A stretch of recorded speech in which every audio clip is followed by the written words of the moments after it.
Hello everyone, welcome to प्रोक्यू। जहां आज की इस वीडियो में हम सॉल्व करने वाले हैं एनसीईआरटी क्लास 9th मैथ्स का एक्सरसाइज 4.2। इस एक्सरसाइज में भी हमें अलजेब्रिक आइडेंटिटीज के साथ डील करना है, मेनली a माइनस बी का होल स्क्वायर और कुछ एक दो और आइडेंटिटीज के साथ। चलिए इसे एक एक करके सॉल्व करते हैं। शुरुआत करते हैं अपने क्वेश्चन नंबर 1 से। फर्स्ट क्वेश्चन में हमें कह रहा है फैक्टर कंप्लीटली। हमें इस क्वेश्चन में 6 टर्म्स गिवन है और इन सभी टर्म्स को कंप्लीटली फैक्टराइज करना है।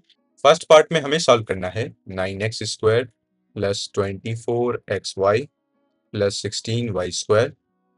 अब इस पार्ट को हम थोड़ा डिटेल में देखेंगे, क्योंकि अगर आपसे ये सवाल पहली बार में नहीं बना तो आपसे अगले वाले पार्ट इस सवाल के बाद, जैसे पार्ट 2, पार्ट 3, पार्ट 4 बनने चाहिए। अगर आपसे नहीं बन रहे तो कम से कम आपको पैटर्न समझ में आना चाहिए कि हम कर क्या रहे हैं। हम इस सवाल को बनाने के लिए पहले गौर से देखना होगा कि जो भी स्क्वायर वाले टर्म्स हैं, जैसे x², y², इन सभी टर्म में हमें खोजना होगा कि ये किस होल स्क्वायर की वैल्यू है। जैसे 9x² 3x की होल स्क्वायर की वैल्यू है, 16y² को मैं लिख सकता हूँ 4y की होल स्क्वायर। और ये जो बीच वाला टर्म है जिसमें दो वेरिएबल आ रहे हैं x और y मल्टीप्लाई में, इसमें हमें खोजना होगा कि 2 के मल्टीप्लाई के साथ ये दोनों जिसके भी स्क्वायर टर्म्स होंगे उनका भी टर्म आना चाहिए मल्टीप्लाई में। अगर वो आ रहे हैं तो मेरे पास वो पैटर्न बन के निकल जाएगा और इससे कोई भी एक आइडेंटिटी आ जाएगी। ठीक है, अब हम इसे सॉल्व कर लेते हैं, तभी आपको समझ में आएगा कि मैं क्या कह रहा हूँ। तो 9x² को मैं लिख सकता हूँ 3x का होल स्क्वायर, 16y² को मैं लिख सकता हूँ 4y का होल स्क्वायर, और जो 24xy है इसे मैं लिख सकता हूँ 2 मल्टीप्लाइड बाय, यहाँ से हम 3x उठा लेंगे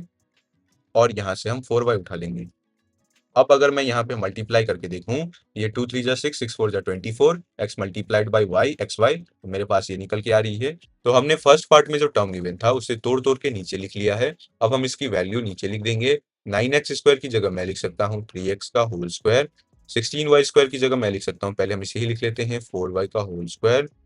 और यहाँ पे मैं लिख सकता हूँ 24xy की जगह 2 multiplied by 3x multiplied by 4y। अब अगर मैं गौर से देखूं, ये मुझे कुछ दिख रहा होगा a² plus b² plus 2ab, जहाँ पे a की वैल्यू 3x है और b की वैल्यू है 4y। और इसे हम इमेजिन कर सकते हैं a प्लस b के होल स्क्वायर की तरह, जिसका वैल्यू होता है a² plus b² plus 2ab। तो मैं यहाँ पे लिख सकता हूँ a प्लस बी के होल स्क्वायर की जगह 3x प्लस 4y का होल स्क्वायर। तो हमने यहाँ पे फैक्टराइज करने के बाद 9x² plus 24xy plus 16y² निकाल लिया है 3x प्लस 4y के होल स्क्वायर की इक्वल। अब हम बढ़ेंगे आगे और नेक्स्ट पार्ट को सॉल्व करेंगे अपने नेक्स्ट पेज पे। पार्ट 2 में हमें कह रहा है 4s² plus 20st plus 25t² को फैक्टराइज करने। इसे भी मैं पिछले क्वेश्चन की तरह ही सॉल्व कर सकता हूँ, जहाँ पे मैं 4s² की वैल्यू लिख सकता हूँ 2s का होल स्क्वायर और 20st की वैल्यू लिख सकता हूँ 2 मल्टीप्लाइड बाई 2s, अभी के लिए आगे के लिए छोड़ देते हैं। और 25t² को लिख सकता हूँ 5t का होल स्क्वायर। अब यहाँ से मैं 5t को अगर यहाँ ले जाऊं तो मैं देख सकता हूँ 2 multiplied by 2s multiplied by 5t, ये हो जाएगा 2 2 जा 4, 4 5 जा 20, s multiplied by t S T. तो मैंने इन सभी को ही तोड़ के लिख लिया है। अब मैं यहाँ पे ये जो टर्म गिवन था उसे लिख सकता हूँ इन सभी की हेल्प से। 4s² की जगह मैं लिख सकता हूँ 2s का होल स्क्वायर प्लस 20st की जगह लिख सकता हूँ, पहले मैं 25t² की जगह लिख लेता हूँ, इसे लिख सकता हूँ 5t का होल स्क्वायर प्लस 20st की जगह लिख सकता हूँ 2 multiplied by 2s multiplied by 5t। अब यहाँ पे अगर मैं गौर से देखूं कि ये भी मेरे पास निकल के आ रही है a² plus b² plus 2ab की तरह, जहाँ पे a हो जाएगा मेरे पास 2s और मेरे पास b हो जाएगा 5t। अब मैं यहाँ पे लिख सकता हूँ जैसे a प्लस बी का होल स्क्वायर होता है a² plus b² plus 2ab। a और b की वैल्यू यहाँ असाइन कर दूंगा और इसे कंप्लीटली फैक्टराइज कर दूंगा, जहाँ पे मेरे पास a की वैल्यू थी 2s प्लस b की वैल्यू थी 5t। तो हमने इस टर्म को फैक्टराइज करने के बाद इसे आइडेंटिटी की हेल्प से इसे लिख दिया है इक्वल 2s प्लस 5t के होल स्क्वायर की वैल्यू के बराबर। अब हम अपने नेक्स्ट पार्ट को सॉल्व करेंगे अपने नेक्स्ट पेज पे। पार्ट 3 में हमें फैक्टराइज करने को कहा जा रहा है 49x² plus 28xy plus 4y²। इसे भी मैं पिछले पार्ट्स की तरह सॉल्व कर सकता हूँ, जहाँ पे मैं लिख सकता हूँ 49x² को 7x के होल स्क्वायर की वैल्यू, और मैं लिख सकता हूँ 4y² की वैल्यू की जगह 2y का होल स्क्वायर, और 28xy की जगह लिख सकता हूँ 2 मल्टीप्लाइड बाई 7x, यहाँ से लाएंगे और 2y यहाँ से। ये यहाँ पे हम मैच भी कर सकते हैं, 2 7 जा 14, 14 2 जा 28, 28xy ये यहाँ पे है भी। तो मैं पिछले क्वेश्चंस की तरह यहाँ पे a की वैल्यू असाइन कर देता हूँ 7x, b की वैल्यू असाइन कर देता हूँ 2y। अब मैं लिख सकता हूँ जैसे a प्लस बी का whole square is equal to a square plus b square plus 2ab। यहाँ पे a की वैल्यू हमने 7x असाइन कर दी, b की वैल्यू कर दी है साइन 2y। मैं यहाँ पे इसे लिख सकता हूँ 49x square plus 28xy plus 4y square को 7x का whole square plus 4y square को मैं लिख सकता हूँ 2y का होल स्क्वायर प्लस 28xy को मैं लिख सकता हूँ 2 multiplied by 7x multiplied by 2y। जैसे a प्लस बी का होल स्क्वायर की वैल्यू होती थी a square plus b square plus 2ab, मैं यहाँ पे a प्लस बी का होल स्क्वायर ही कर देता हूँ फैक्टराइज करने के लिए। यहाँ पे a की वैल्यू हो जाएगी 7x प्लस b की वैल्यू हो जाएगी 2y का होल स्क्वायर। तो यहाँ पे 7x प्लस 2y का होल स्क्वायर हमारे पास वैल्यू निकल के आ रही है इस वाले टर्म को फैक्टराइज करने के बाद। अब हम अपने नेक्स्ट पार्ट 4 को सॉल्व करेंगे नेक्स्ट पेज पे। पार्ट 4 में हमें फैक्टराइज करने को कहा जा रहा है 64p square plus 32/3pq plus 4/9q square को। 64p स्क्वायर को मैं लिख सकता हूँ 8p का होल स्क्वायर और मैं 4/9q स्क्वायर को लिख सकता हूँ 2/3q का होल स्क्वायर और 32/3pq को मैं लिख सकता हूँ 2 मल्टीप्लाइड बाई 8p मैं यहाँ से लाऊंगा और 2/3q यहाँ से। इसे क्रॉस वेरीफाई करने के लिए मैं यहाँ पे देख सकता हूँ 2 8 जा 16, 16 2 जा 32, 3 यहाँ से नीचे से और p मल्टीप्लाइड बाई q, तो हमने इसे भी सही लिखा है। हमने इस टर्म को यहाँ पे ऐसे तोड़ के लिख लिया है और इस टर्म को आगे मैं लिख सकता हूँ 8p का whole square plus 4/9q square की जगह लिख सकता हूँ मैं 2/3q का whole square plus 2 multiplied by 8p multiplied by 2/3q। ये वाला टर्म मैंने लिखा है 32/3pq की जगह। ठीक है, अब मैं देख सकता हूँ जैसे हम आइडेंटिटी को यूज करते हैं a प्लस बी का whole square is equal to a square plus b square plus 2ab। अब मैं यहाँ पे a और b को यहाँ पे वैल्यू असाइन कर देता हूँ। a को असाइन कर देता हूँ 8p, b को असाइन कर देता हूँ 2/3q। तो यहाँ पे a प्लस बी के होल स्क्वायर की जगह जैसे a स्क्वायर है यहाँ पे 8p का होल स्क्वायर, b स्क्वायर है मेरे पास 2/3q और यहाँ पे 2, फिर a की जगह 8p, b की जगह 2/3q। तो मैं इस टर्म के इक्वल लिख सकता हूँ a प्लस बी के होल स्क्वायर को। यहाँ से मेरे पास निकल के आ जाएगी वैल्यू 8p प्लस 2/3q का होल स्क्वायर। फैक्टराइज करने के बाद इस टर्म को मेरे पास जो आंसर निकल के आ रहा है वो निकल के आ रहा है 8p प्लस 2/3q का होल स्क्वायर। अब हम अपने नेक्स्ट पार्ट को सॉल्व करेंगे अपने नेक्स्ट पेज पे। पार्ट 5 में कह रहा है 3a square plus 4ab plus 4/3b square को फैक्टराइज करने। हमें एक हिंट भी गिवन है 2 was taken out as a common factor in example 7। इसी एक्सरसाइज से पहले एग्जांपल 7 में 2 को कॉमन फैक्टर की तरफ बाहर निकाला गया था। आगे कह रहा है is it possible to do something similar in exercise 5 and 6 above. हमें कहा जा रहा है कि क्या ऐसा ही कुछ करना पार्ट 5 और पार्ट 6 में पॉसिबल है या नहीं है। चलिए इसे सॉल्व कर लेते हैं। अब क्योंकि हमें हिंट में कह रहा है कि क्या ऐसा कुछ पॉसिबल है कि हम पार्ट 5 और पार्ट 6 में किसी भी नंबर को कॉमन निकाल लें और उसके बाद सॉल्व कर पाएं, तो हम ऐसा कुछ करके ही देखेंगे पार्ट 5 और पार्ट 6 दोनों में। अब इस पार्ट को सॉल्व करने के लिए पहले हम इसे नीचे उतार लेते हैं। मैं लिख सकता हूँ 3a square plus 4ab plus 4/3b square. अब मैंने इसे दूर दूर क्यों लिखा है? मैंने इसे दूर दूर लिखा है ताकि मैं समझा सकूं इसमें कॉमन कैसे लेना है। मैं यहाँ पे अगर 3/3 लिख दूं तो आपको कोई प्रॉब्लम नहीं होगी। 3/3 हो जाएगा 1, 1 मल्टीप्लाइड बाई 4ab, यही तो हमें कहा भी गया था। अब मैं यहाँ पे भी 3/3 कर देता हूँ। अब इससे भी आपको कोई परेशानी नहीं होगी क्योंकि 3/3 यहाँ भी 1 हो जाएगा, तो एक्चुअल में वैल्यू 4/3b स्क्वायर ही रहेगी। अब मैं यहाँ से 3 कॉमन ले लेता हूँ, तो यहाँ पे मेरे पास बच जाएगा a स्क्वायर। क्योंकि यहाँ से 3 कॉमन ले लिया तो मेरे पास बच जाएगा 4ab/3 प्लस यहाँ से अगर 3 कॉमन ले लिया तो ये बच जाएगा 4/3 मल्टीप्लाइड बाई 3, ये हो जाएगा 9b स्क्वायर। तो हमने कॉमन लेने के बाद मेरे पास जो निकल के आ रही है टर्म वो निकल के आ रही है a square plus 4ab/3 plus 4/9b square. अब यहाँ पे a स्क्वायर की वैल्यू मैं लिख सकता हूँ a का होल स्क्वायर। अब 4/9b स्क्वायर की जगह लिख सकता हूँ 2/3b का होल स्क्वायर और जो बच गया 4ab/3 इसकी जगह लिख सकता हूँ 2 मल्टीप्लाइड बाई, अब यहाँ से a और यहाँ से 2/3b। अगर मैं मल्टीप्लाई करूँ तो ये हो जाएगा 2 2 जा 4, a into b a b by 3, तो वही मेरे पास यहाँ पे भी है 4ab/3। अब क्योंकि ये वैल्यू है a स्क्वायर, यहाँ पे है मेरे पास 2/3b का होल स्क्वायर, यहाँ पे है 2 multiplied by a multiplied by 2/3b। अब मैं अगर ध्यान से देखूं तो मुझे दिख रहा है पिछले सवालों की तरह यहाँ पे भी मैं इसे भी सॉल्व कर सकता हूँ a प्लस बी के होल स्क्वायर की आइडेंटिटी की तरह। कैसे? यहाँ पे मेरे पास a स्क्वायर है, यहाँ पे b स्क्वायर है, यहाँ पे 2ab है और ये सभी टर्म प्लस में है, तो मैं इसे असाइन कर सकता हूँ a की जगह a और बी की जगह असाइन कर दूंगा मैं वैल्यू 2/3 बी। अब यहाँ पे मैं ए इंटू ए ना लिख के यहाँ पे लिख देता हूँ ए डैश और बी की जगह लिख देता हूँ बी डैश। तो मैं लिख सकता हूँ यहाँ पे ए डैश के बराबर ए, बी डैश के बराबर 2/3 बी। अब मैं लिख सकता हूँ a dash plus b dash का होल स्क्वायर की वैल्यू ए डैश का स्क्वायर प्लस बी डैश का square plus 2 a dash b dash. अब क्योंकि ये एक आइडेंटिटी है और इस आइडेंटिटी में ए डैश और बी डैश हमें गिवन है और मैंने यहाँ पे ए डैश और बी डैश की वैल्यू असाइन कर दी है, जहाँ पे ये हो जाएगा ए डैश का स्क्वायर, ये बी डैश का square plus 2 a dash b dash.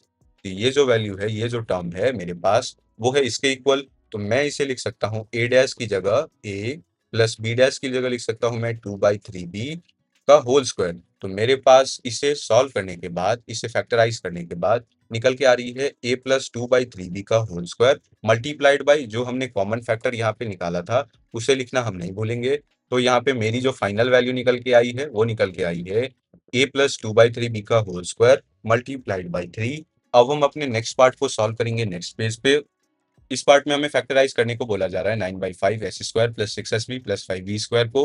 अब क्योंकि ये जो हमें हिंट गिवन था वो इस पार्ट के लिए भी गिवन था, जिसमें हमें कहा जा रहा था क्या ये पॉसिबल है कि हम इस सवाल को भी कॉमन फैक्टर लेके सॉल्व करें। अब क्योंकि मुझे 5 दो बार दिख रहा है तो मैं 5 से ही रिलेटेड कुछ कॉमन ले लूंगा, जिसमें हम कॉमन ले लेंगे 1/5 को। मेरे पास बच जाएगा यहाँ पे 9s² प्लस, क्योंकि हमने 5 नीचे से कॉमन ले लिया तो ऊपर में 5 बच जाएगा जो कि हो जाएगा 6×5 = 30।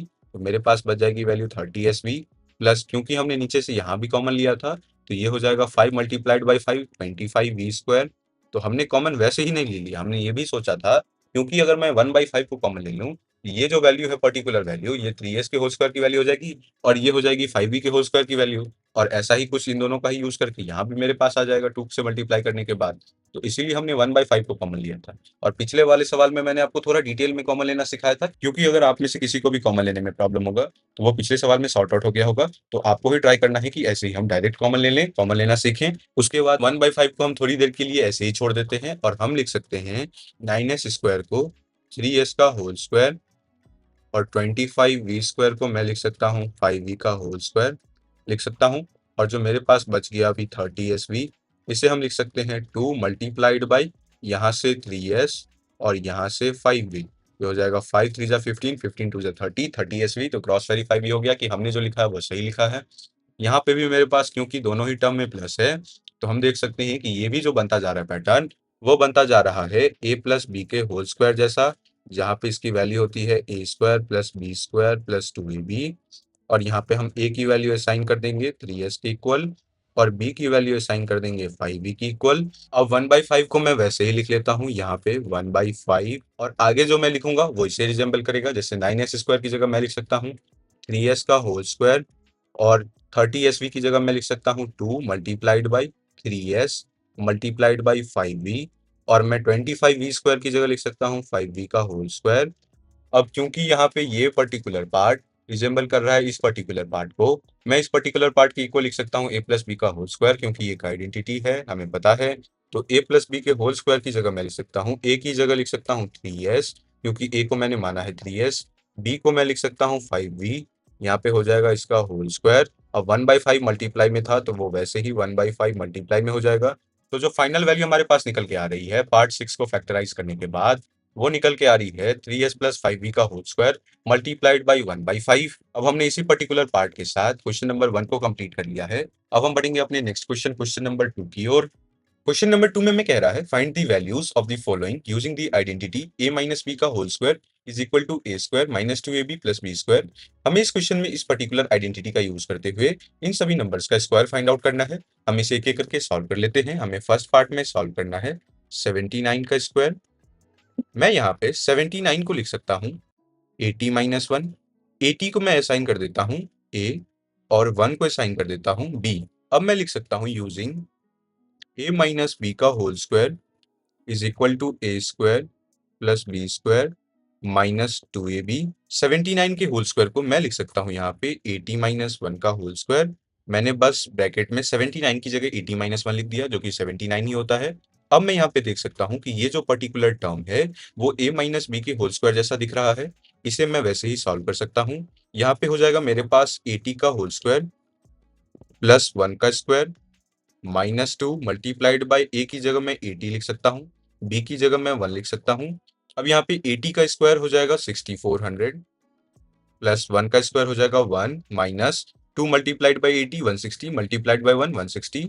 तो मेरे पास वैल्यू निकल के आ रही है 6400 में से मैं माइनस 160 कर देता हूँ, ये मेरे पास वैल्यू हो जाएगी 6240। फिर मैं प्लस 1 करूंगा तो वैल्यू आएगी यहाँ पे 6241, जो कि हमारे इस क्वेश्चन का फाइनल आंसर होगा, जिसमें हम कैलकुलेट कर रहे थे 79 का स्क्वायर। अब हम अपने नेक्स्ट पार्ट को सॉल्व करेंगे नेक्स्ट पेज पे। अब सेकंड पार्ट में हमें सॉल्व करना है 193 का स्क्वायर। चलिए सॉल्व कर लेते हैं। मैं लिख सकता हूँ यहाँ पे 193 का स्क्वायर। इसे सॉल्व करने के लिए हमें 193 को लिखना होगा 200 माइनस 7। 200 को हम यहाँ ए साइन कर देंगे और 7 को हमें साइन कर देंगे बी। अब पिछले पार्ट की ही तरह मैं लिख सकता हूँ यूजिंग ए माइनस बी का whole square is equal to a square plus b square minus 2ab। We can write a minus b का होल स्क्वायर की जगह यहाँ पे 200 माइनस 7 का होल स्क्वायर। अब यहाँ पे वैसे ही जैसे हम इसको एक्सपेंड करते हैं square plus b square minus 2ab करके, हम यहाँ भी एक्सपेंड करेंगे। ये हो जाएगा 200 का स्क्वायर प्लस 7 का square minus 2 multiplied by 200 multiplied by 7। 200 का स्क्वायर हो जाएगा मेरे पास 40,000 प्लस 7 स्क्वायर हो जाएगा मेरे पास 49 माइनस 2 7 जा 14, 14 2 जा 28, 2800 में यहाँ लिख सकता हूँ। ये जो वैल्यू मेरे पास निकल के आएगी 40,000 प्लस 49 माइनस 2800 का, वो मेरे पास निकल के आएगा 37,249। ये जो वैल्यू मेरे पास निकल के आ रही है वो निकल के आ रही है 193 के स्क्वायर की वैल्यू। अब हमने इस पार्ट को सॉल्व कर लिया है, हम नेक्स्ट पार्ट को सॉल्व करेंगे अपने नेक्स्ट पेज पे। थर्ड पार्ट में हमें सॉल्व करना है 299 का स्क्वायर। चलिए इसे भी सॉल्व कर लेते हैं। हमें सॉल्व करना है 299 का स्क्वायर। अब मैं 299 को लिख सकता हूँ 300 माइनस 1। पिछले पार्ट्स की ही तरह मैं 300 को असाइन कर देता हूँ वेरिएबल ए, 1 को असाइन कर देता हूँ वेरिएबल बी। अब मैं वापस से लिख सकता हूँ using identity a minus b का whole square is equal to a square plus b square minus 2ab। मैं ए माइनस बी के होल स्क्वायर की तरह ही 299 के स्क्वायर को लिख सकता हूँ 300 माइनस 1 का होल स्क्वायर। ये हो जाएगा 300 का स्क्वायर प्लस 1 का square minus 2 multiplied by 300 multiplied by 1। ये निकल के आएगी मेरे पास वैल्यू, ये 300 का स्क्वायर हो जाएगा मेरे पास 90,000 प्लस 1, इधर हो जाएगा माइनस 2 मल्टीप्लाइड बाई 300 माइनस 600। जो मेरे पास वैल्यू निकल के आ रही है वो निकल के आ रही है 89,401। तो जो मेरे पास 299 के स्क्वायर की वैल्यू आई वो आई 89,401। इसी पर्टिकुलर पार्ट के साथ ये क्वेश्चन और ये एक्सरसाइज दोनों ही खत्म होता है। हम मिलेंगे अपने नेक्स्ट वीडियो में अपने नेक्स्ट एक्सरसाइज 4.3 के साथ। Thank you for watching this video till the end. Bye.